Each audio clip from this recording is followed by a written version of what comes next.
네, 이제 우리 수요 기도회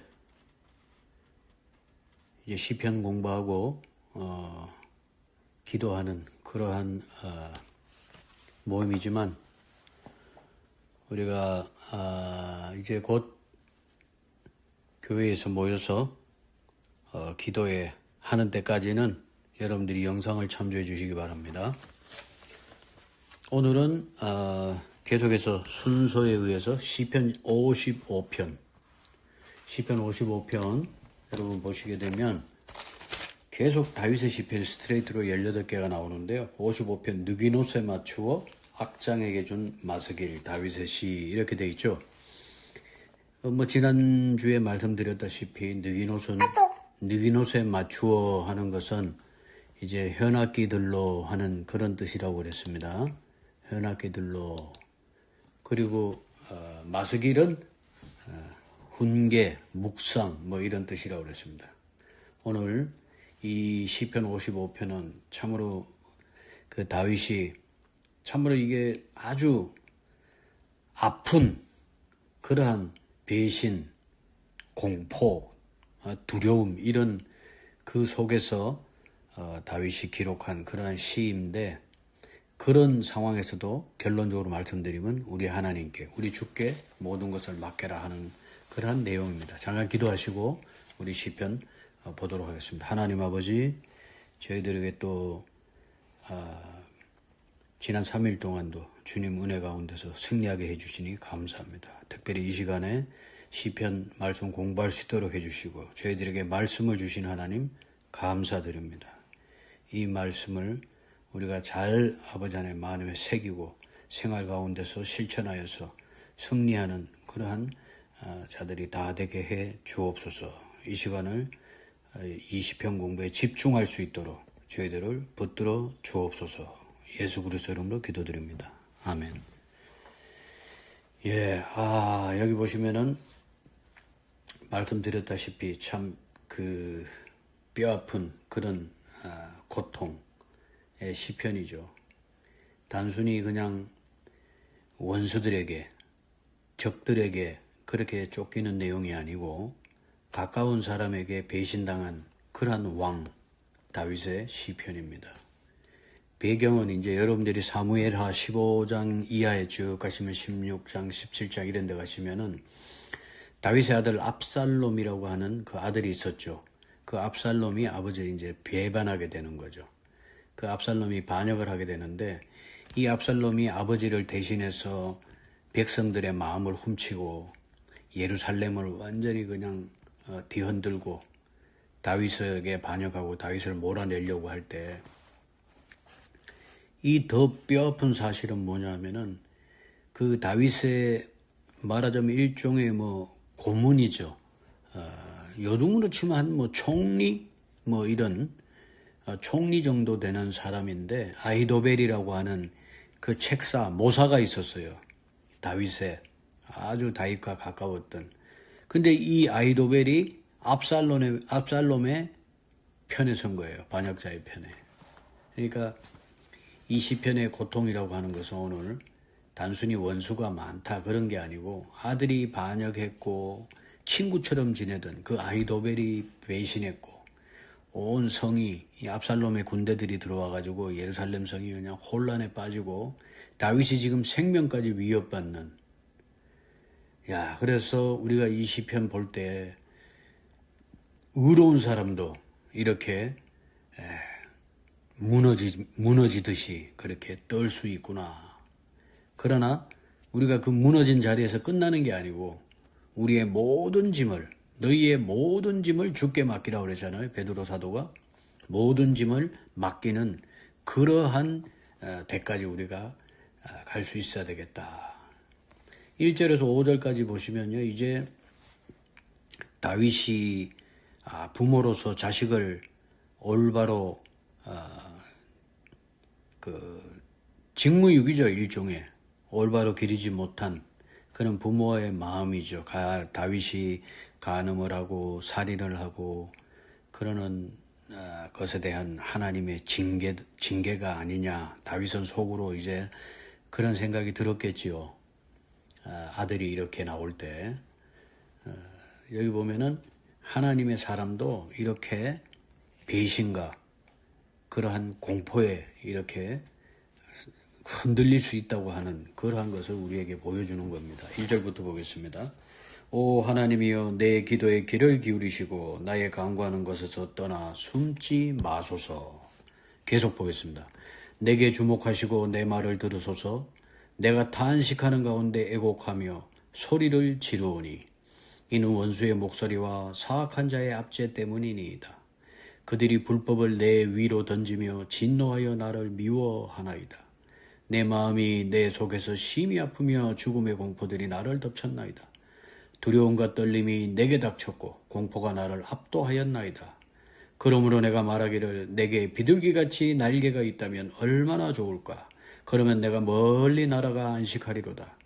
보라 그때에 내가 멀리 다니다가 광야에 머무리려다. 셀라.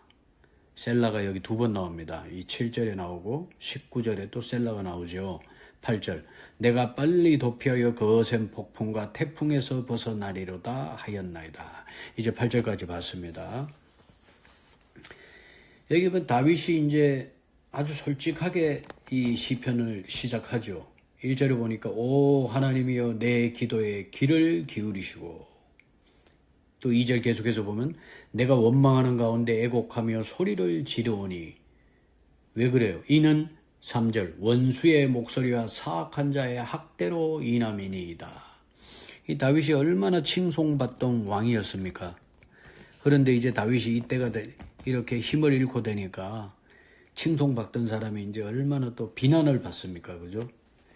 자, 그래서 이 원수와 여기 사악한 자라고 3절에 할 때는 이게 교리적으로는 마지막 때 그 대환란 때 유대인들이 이제 이 원수와 사악한 자, 즉 적그리스도의 통치에 의해서 광야로 도망을 하게 되죠. 하나님께서 광야로 그들을 이제 도피시키시고 거기에서 1260일 동안 한때 두때 반때를 우리 하나님께서 먹이신다고 부양하신다고 하는 그러한 내용이 계시록 12장 6절에 나와 있고 또 호세아서 2장 14절에 나와 있죠. 그런데 우리가 여기서 보면 이제 다윗이 완전히 위기에 그리고 적들에게 압도를 당해가지고 있을 때 뭐를 했냐? 다윗이 기도했다는 겁니다. 기도.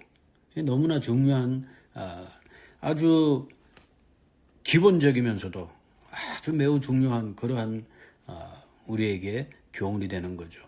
모든 압제와 원수들의 그러한 위기에서 우리가 흔들리는 것이 아니라 기도해야 되겠다 하는 것을 우리에게 가르쳐 주는 겁니다.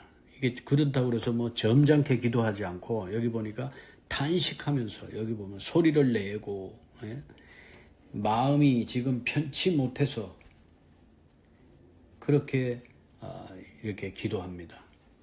완전히 그 마음이 찢어진 형식적인 기도가 아니죠. 마음이 찢어진 그러한 기도인 것입니다.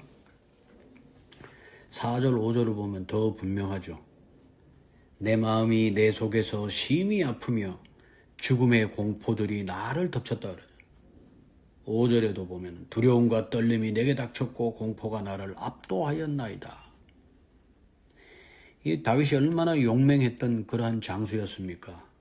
골리앗 앞에서 골리앗을 정말 대적해서 골리앗을 쓰러뜨린 다윗인데 사울이 그렇게 목숨을 노리고 쫓아다녔어도 그 앞에서 담대했던 그런 다윗인데 여기서 지금 떨고 있습니다. 이게 중요하다는 거죠. 성경은 뭐 어떤 우리 이 세상의 사람들을 보면은 너무나 결점이 없는 무흠한 사람이 너무나 많아요. 자서전을 읽어보면. 그런데 성경은 그렇지가 않죠. 하나님의 사람이라 할지라도 하나님은 완전 무결한 인간으로 그렇게 그리지 않습니다. 하나님의 사람도 상처를 받고 하나님의 사람도 공포를 느끼잖아요. 그래서 여기서 도망가고 싶다 하는 그런 마음이 생기잖아요. 여기서. 이게 이따 나중에 가서 정리해 드리겠습니다만 이게 교리적으로는 뭐냐. 다니엘의 70째 주 그 중간에 이스라엘을 나타내는 거예요. 그때. 그러나 우리 주님께서는 이 다윗이 예수 그리스도의 예표라고 할 때는 우리 주님은 이렇게 하지 않으셨죠. 떨거나 그렇게 하지 않으셨죠. 여기 보시면 이제 다윗이 얼마나 마음이 아프겠어요. 우리도 특별히 가정에서 문제가 있거나 가족이나 또 무슨 자녀들이 반항하고 이럴 때 또 친구들 간에 우정이 틀어지고 그렇게 되면 이 마음이 이 4절의 말씀처럼 심히 아프고 그렇죠. 그런 것들이 마음 깊이 상처를 남기죠. 예상치 못한 그런 사건들이 우리 앞에 펼쳐지고 그러면은 자, 그래서 다윗이 6절에 그러므로 내가 말하기를 내게 비둘기같이 날개가 있다면 얼마나 좋을까. 그러면 내가 멀리 날아가 안식하겠다. 피하고 싶은 거죠. 문제가 너무 크고 상처가 깊고 사람이 너무 아프게 하면 누구나 이런 생각을 하게 돼 있죠. 그냥 멀리 가고 싶다. 아무도 모르는 곳에 숨어버리고 싶다. 그냥 다 내려놓고 도망가고 싶다. 이럴 때가 있겠죠.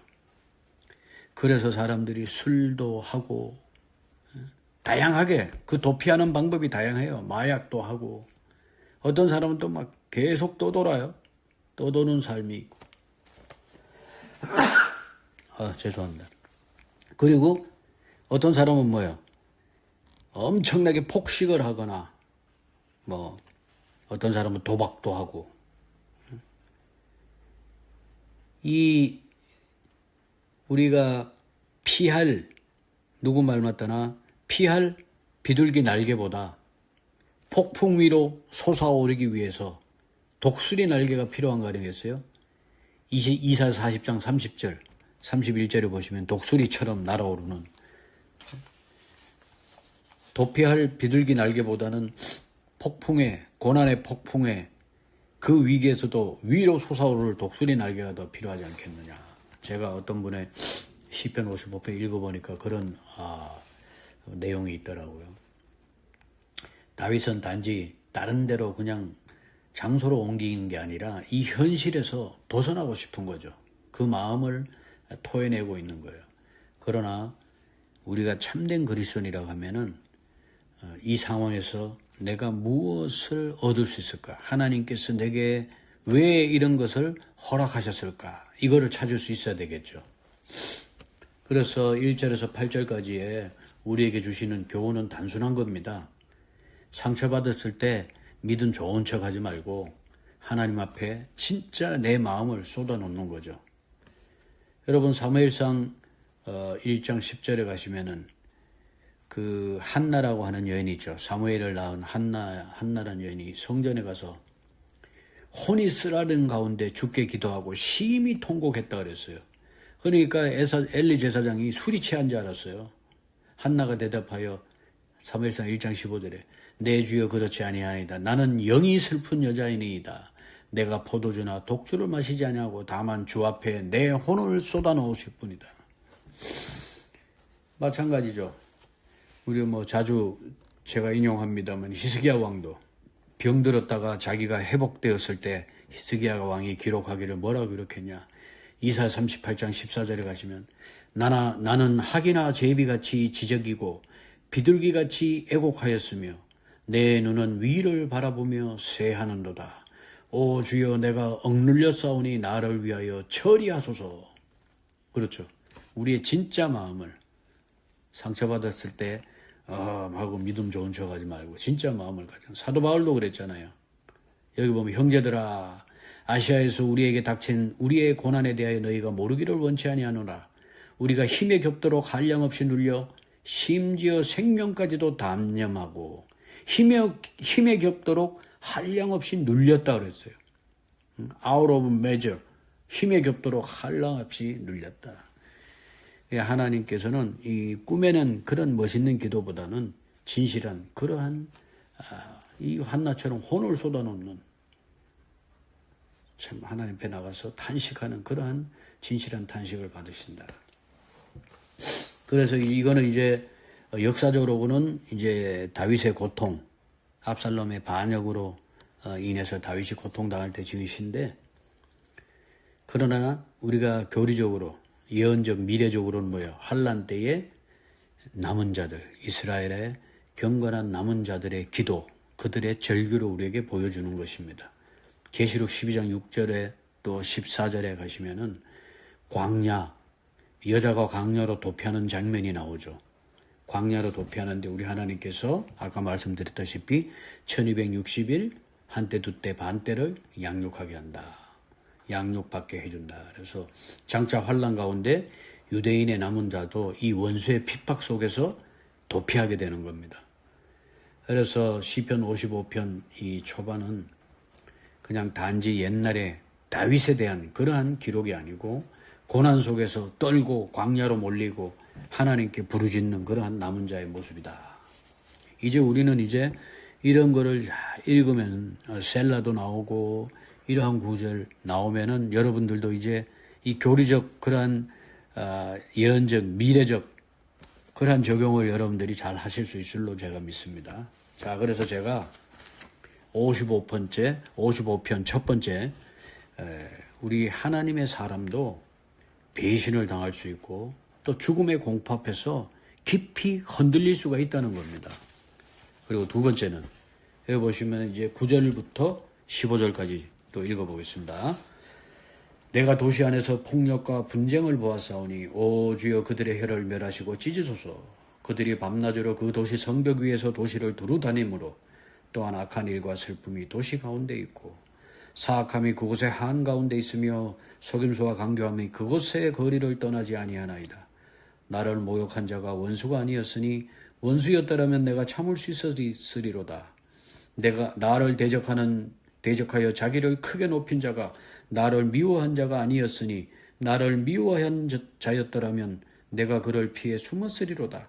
하지만 그것은 너니 곧 나와 동동한 사람이요 나의 안내자요 내가 아는 자였도다. 우리가 함께 다정히 의논하고 무리를 지어 하나님의 집으로 걸어갔도다.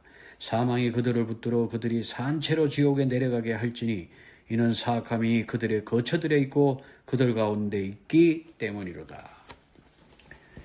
야, 여기 보니까 이제 성 안에서 엄청난 혼란이 있었죠. 이 압살롬의 군대들이 와가지고 내가 도시 안에서 폭력과 분쟁을 봤다. 이 요한계시록 11장 1절 이하에 가시면은 죄의 사람, 멸망의 아들이 들어가서 지배하게 하는 그러한 대환란 때로 우리가 볼 수도 있지만 역사적으로는 이제 예루살렘 성에 압살롬의 이 반역한 군대들이 와서 이렇게 성 안에 아주 혼란이 있었죠. 이 환란 때는 예루살렘이 소돔과 이집트 같다고 그랬거든요. 계시록 11장 8절에 가면. 그래서 우리가 역사적인 것과 미래적인 것을 우리가 볼 수 있어야 되겠다. 제가 지금 계속해서 두 가지를 다 말씀드리고 있는 겁니다. 그 11절에 보시면은 사악함이 그것의 한가운데 있고 속임과 간교함이 그것의 거리를 떠나지 아니하나이다. 지금 예루살렘이 지금 아주 엄청나게 흔들리고 혼란이 있죠. 도시가 완전히 그냥 쪼개지고 폭력과 다툼과 혼란이 그 안에 가득하죠. 압살롬의 반역으로 인한 그런 모습인데, 그런데 이 주목할 것은 뭐냐, 이제 12절부터 나오고 있어요. 12절부터. 이걸 보시면 나를 모욕한 자가 원수가 아니었다. 나를 모욕한 자가 원수가 아니었다. 오직 그것은 곧 너니 나와 동등한 자요 나의 안내자요 내가 아는 자로다. 우리가 서로 다정히 의논하고 무리를 지어 하나님 집으로 걸어갔다 그랬지. 누구예요? 이게 바로 아까 말씀드린 아히도벨이라고 같이 의논하던 사람, 자기의 책사, 자기의 모사가 되었던, 요즘으로 치면 총리 같은, 그렇죠. 대통령이 있다면 밑에 국무총리 같은 그런 사람이었는데 같이 하나님 집에 가던 사람, 마음을 나누던 사람, 그 사람이 칼을 들고 돌아선 거죠. 원수의 공격은 견딜 수 있다 그러잖아요. 그런데 가까운 사람의 배신은 뭐예요? 완전히 심장을 찌르는 것과 같은 거죠. 21절에서 그걸 아주 정확하게 묘사하죠. 그의 입의 말들은 버터보다 미끄러우나 그의 마음속에는 전쟁이 있으며 그의 말들은 기름보다 부드러우나 실상은 꺼낸 칼이었도다.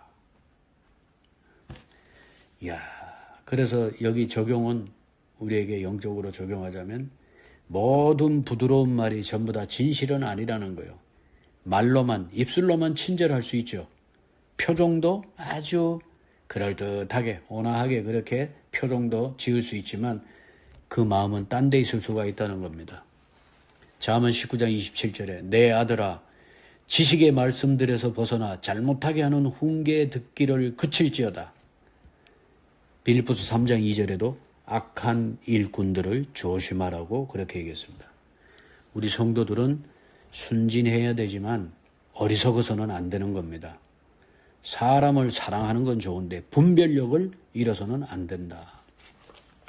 특별히 여기서 우리가 교리적으로 살펴봐야 될 것은 이것이 이제 예수 그리스도와 가룟 유다와 이렇게 우리가 매칭을 시켜서 볼 줄 알아야 된다. 역사적으로는 물론 아히도벨이죠. 그러나 교리적으로는 우리 주님 예수 그리스도를 배신한 유다라고 하는 것입니다. 유다가 마가복음 11장 이하의 12, 13장에 가시면은 우리 주님과 함께 다니고 우리 주님과 함께 주님이 성전에서 있을 때 거기에 같이 있었고 주님과 가까운 자였죠. 그런데 유다가 안내자가 됐거든요. 13절에 보시면은 13절에 하지만 그것은 너니 곧 나와 동동한 자요 나의 안내자요. 안내자였어. 유다가 뭐야? 사도행전 1장 16절에 가면은 예수님을 잡아간 자들의 길잡이가 되었다 그랬잖아요. 아주 나쁜 안내자가 된 거죠, 유다가. 이거를 이제 그리스도와 유다에 우리가 교리적으로 적용할 수 있죠. 그리고 요한복음 17장 12절에 가시면 이것이 신원이 정확하게 나와 있죠. 멸망의 아들이라고. 우리 주님께서 마태복음 26장 50절에 가시면은 유다에게 그랬잖아요.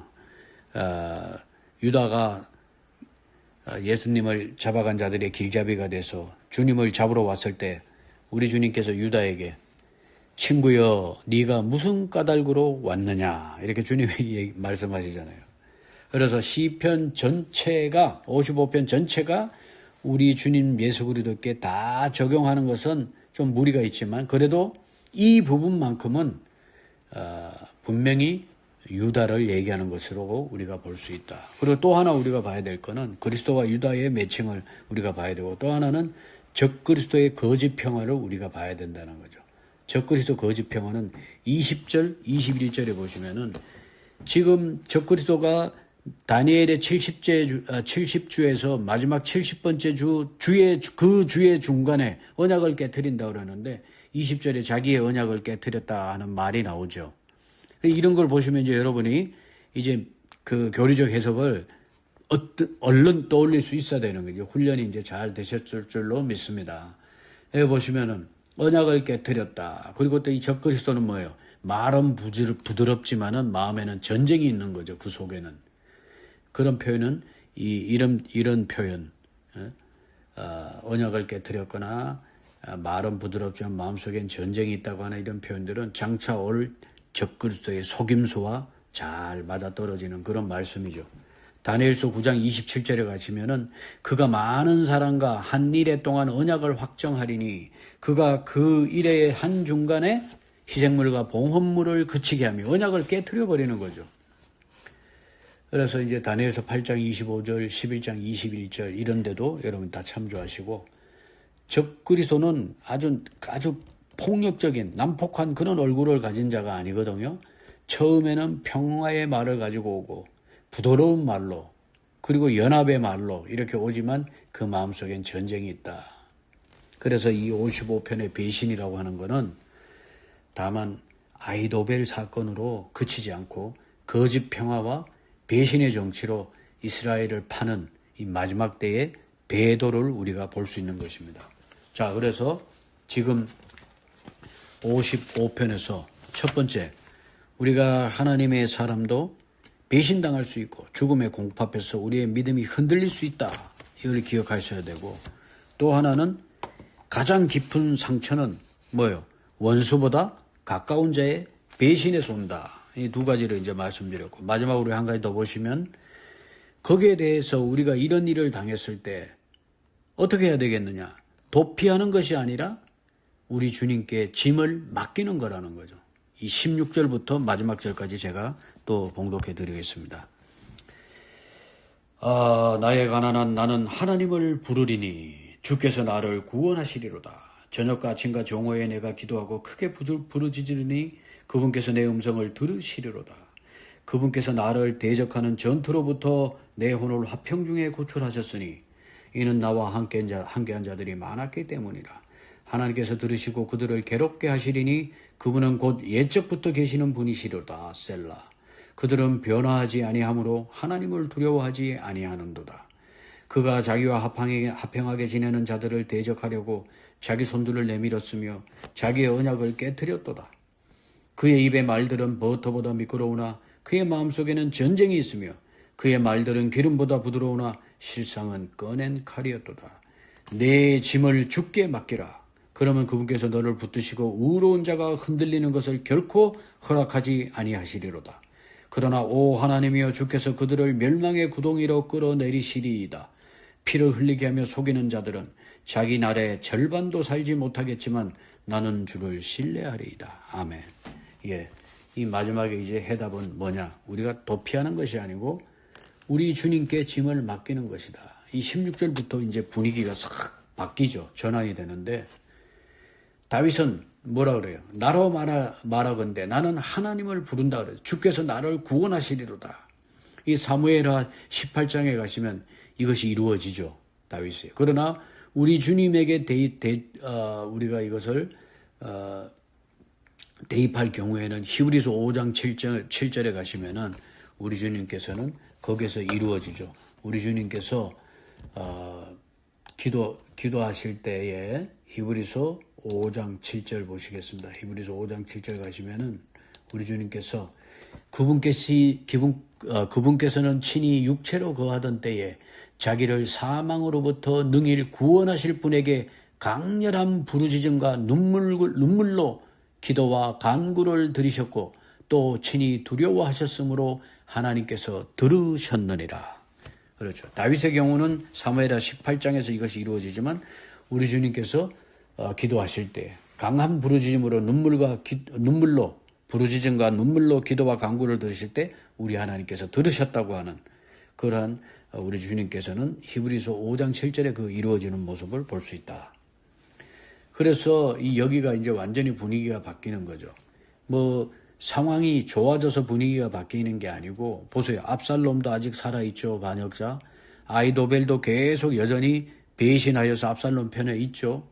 예루살렘도 이렇게 혼란한 그런 성안이 그렇게 혼란하고 그런데 다윗은 뭐요? 마음으로 한 가지를 결심하는데 뭘 결심하냐?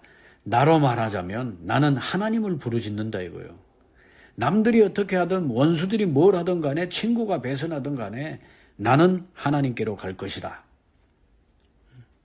17절도 중요한 말씀이죠. 여기 보면 아침, 점심, 정오. 아침, 점심, 정오에 유대인들은 저녁부터 하니까 저녁, 아침, 정오. 하루 3번이라는 뜻도 되겠지만은 사실상 뭐예요? 끊임없이 기도한다는 그런 뜻이죠. 이 기도가 막 그냥 위기 때 그냥 하는 장식품이 아니죠. 기도는 정말 생존 방식이 되어야 되는 거예요. 우리의 생존 방식. 18절 보시면은 그분께서 나를 대적하는 전투로부터 내 혼을 화평 중에 구출하셨으니 이는 나와 함께한 자들이 많았기 때문이라. 이것도 귀한 말씀이죠. 나를 치는 그러한 대적하는 전투로부터 내 혼을 화평 중에 구출하셨다. 전쟁 아직 안 끝났는데 다윗은 벌써 뭐예요? 하나님을 신뢰하는 가운데 평안 가운데 내 혼을 건지셨다고 이미 안 끝났는데 건지셨다고 표현을 합니다.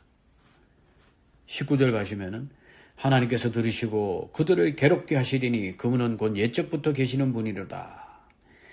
셀라. 그러면서 이 뭐예요? 그들은 변화하지 아니함으로 하나님을 두려워하지 아니하는도다. 이거 진리의 말씀이죠. 변하지 않아요. 그런 자들은 하나님을 두려워하지 않죠. 하나님을 두려워하는 것을 배우지 못한다면 그 사람의 인생은 헛된 인생입니다. 시편 49편 12절에도 그렇게 말씀하고 있고요. 하나님을 두려워하는 자의 인생은 낭비하는 것이고 그 사람은 어두운 가운데서 오고 가는 것이 어디에 걸려 넘어졌는지도 모르고 왜 어디에 뭐가 있는지도 모르는 그런 인생이죠. 20절에는 그가 아까 말씀드렸죠. 자기의 언약을 깨뜨렸다 하는 것은 다니엘서 9장 27절 그리고 11장 28절에 대한 직접적인 그러한 말씀이고요. 21절은 시편 52편 1절에 가시면 모독하는 자가 나오죠. 거기에 대한 그 모독한 자에 대한 그런 직접적인 말씀입니다. 그 22절 이 시편의 핵심 구절입니다. 내 짐을 주께 맡기라. 그러면 그분께서 너를 붙드시고 의로운 자가 흔들리는 것을 결코 허락하지 아니하시리로다. 아멘입니다.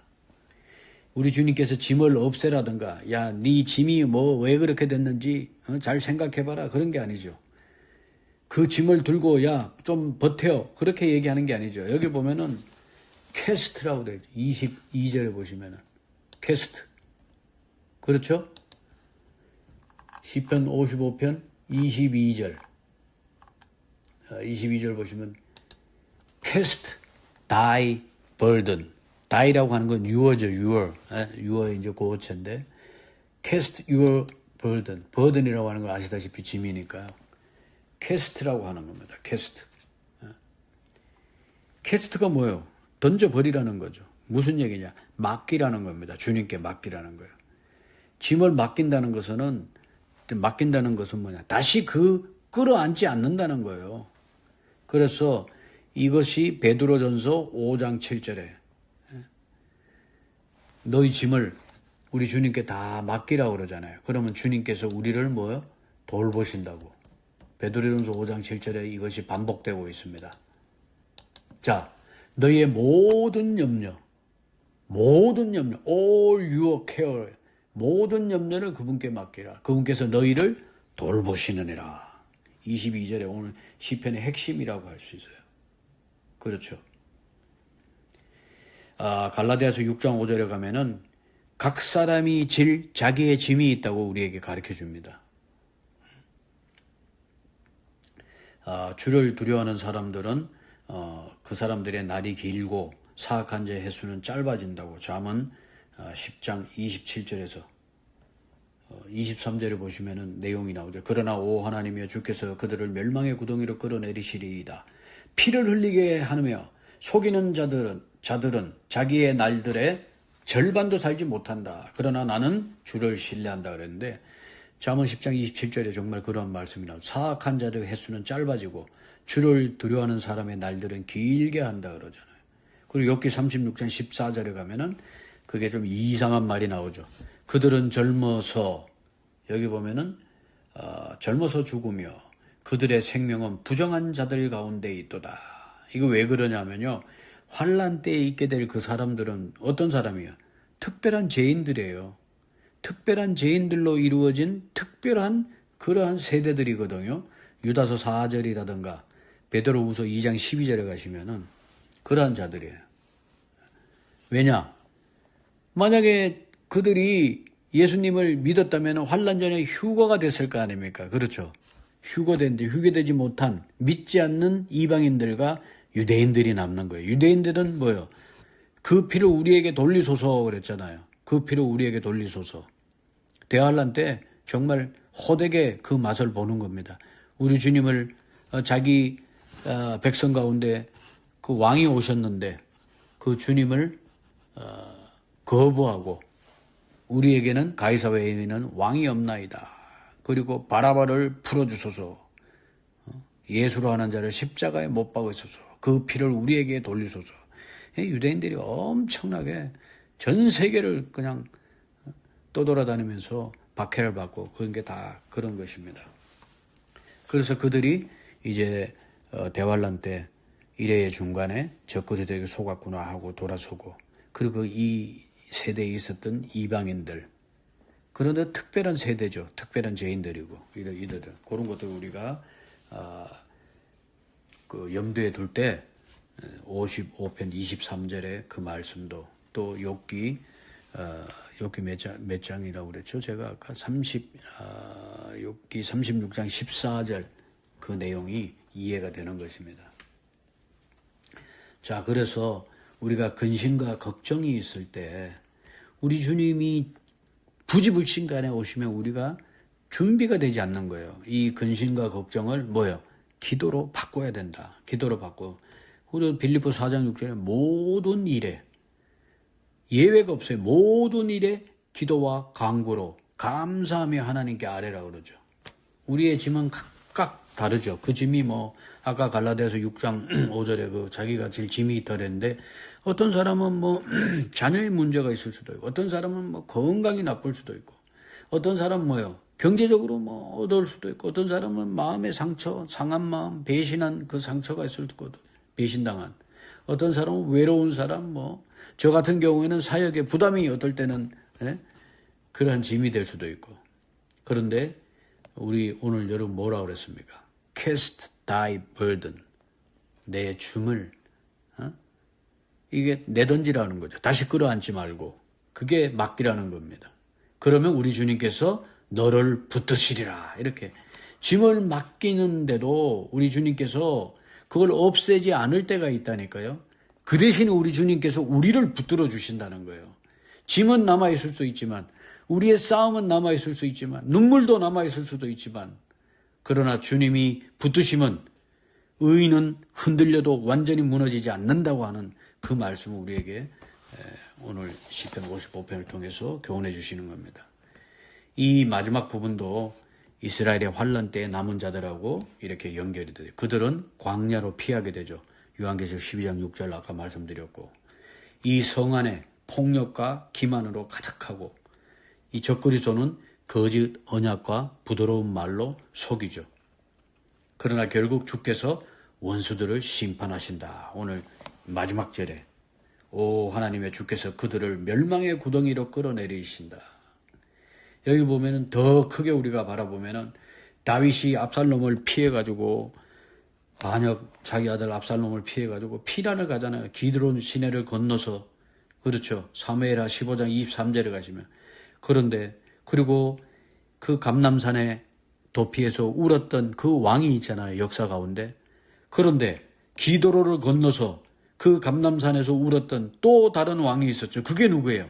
우리 주님 예수 그리스도가 요한복음 18장 1절에 가시면 기드론 시내를 건너고 누가복음 22장 39절 이하에 가시면은 그분이 올리브산에서 그렇죠. 거기서 울었던 그런 우리 주님 눈물로서 간구했던 그런 우리 주님.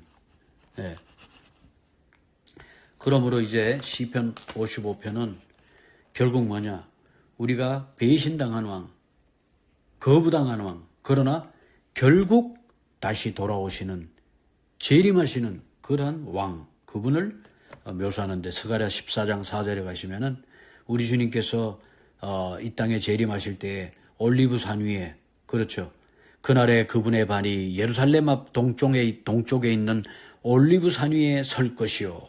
이렇게 말씀하고 있습니다. 자, 정리하겠습니다. 첫째로 오늘 뭐라고 그랬습니까? 의로운 사람도 깊이 상처를 받고 떨 수가 있다. 그거는 믿음이 없어서 그런 게 아닙니다. 두 번째, 가장 큰 상처는 뭐예요? 가까운 자의 배신에서 온다. 우리 하나님은 그러나 그것까지 다 아신다 하는 것입니다. 세 번째는 우리가 그렇다 해서 어떻게 해야 되냐? 도피를 해야 되느냐? 그게 아니다. 우리 주님께 짐을 맡기는 거다. 그래서 23절에서 다윗은 이렇게 시편을 끝내잖아요. 그러나 오 하나님의 주께서 그들을 멸망의 구덩이를 끌어내리시리다 하면서 뭐라 그래요? 피를 흘리게 하며 속이는 자들의 날들은 자들은 자기의 날의 절반도 살지 못하겠지만 뭐예요? 나는 주를 신뢰하리다. 그렇죠. 다윗이 그냥 뭐 이런 상황에서 어떡합니까? 뭐 넋두리에 자기가 이런 상황입니다. 뭐 다른 사람 어떻게 그럴 수가 있어? 뭐 비난을 하거나 자기 상처가 받은 거 막 그런 게 아니죠. 나는 주를 신뢰한다. 저와 여러분이 이런 일을 만났어도 이러한 데까지 가야 되지 않겠느냐? 저는 그 말씀을 드리고 싶습니다. 상처와 배신을 당하고 살다 보면 정말 어떻게 사람으로서 저렇게까지 할 수 있는가? 정말 뭐 치매도 아니고 참 한 치 앞도 못 보고 얼마 전에 과거도 생각지 못하는 그러한 어리석은 행동을 하는 사람들을 볼 때 마음이 아프죠. 공포와 배신과 상처와 이 모든 것들이 얼마나 힘든 시간이었겠습니까? 다윗에게도. 그러나 이것들보다 더 확실한 것이 있는데 그게 뭐냐? 그것을 기억하시기 바랍니다. 그 가운데서도 저와 여러분의 주님께서는 우리를 붙들어 주시고 들으시고 우리를 거기서 건져 주신다는 거예요. 그리고 그 우리 주님 예수 그리스도가 곧 다시 우리를 데리러 오신다. 이 말씀을 기억하시면서 한 주간도 승리하시기를 예수 그리스도 이름으로 축원합니다. 기도하고 마치겠습니다.